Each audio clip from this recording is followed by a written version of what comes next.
Hey guys, it's Sammy. So welcome back to my channel. I have something really fun planned for this whole entire month of July. I don't know if you've even heard, but I have decided to officially go back into competing. So I will tell you guys a little bit more about my plans and goals for that later on. But the first thing that I decided to do was to create a workout challenge for July, because I think like the hardest part of actually getting yourself to work out is the starting point. So I realized if I have like 4 little tasks that everyone has to do each day, it'll one, motivate me to actually get started with the workout, and also to share it with you guys so that if anybody else is struggling, we can all kind of use this as a motivation. And then just if you're doing it with like friends or a community, it's accountability to get you to do it a little bit more.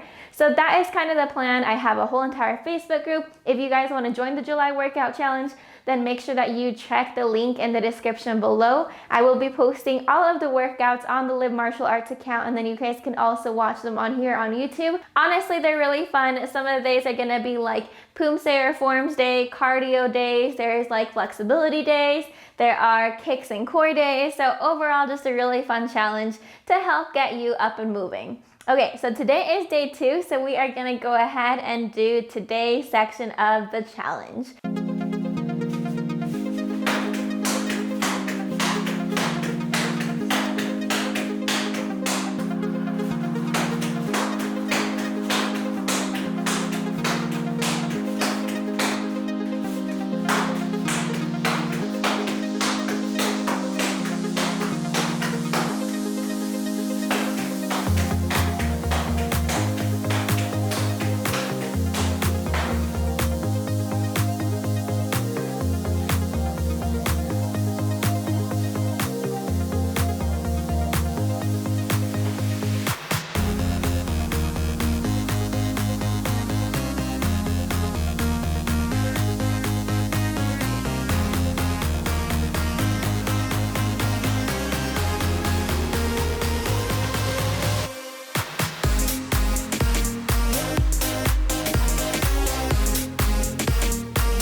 Make sure that you guys follow along on @Live Martial Arts for the rest of the challenge, and I will see you guys all in the next video.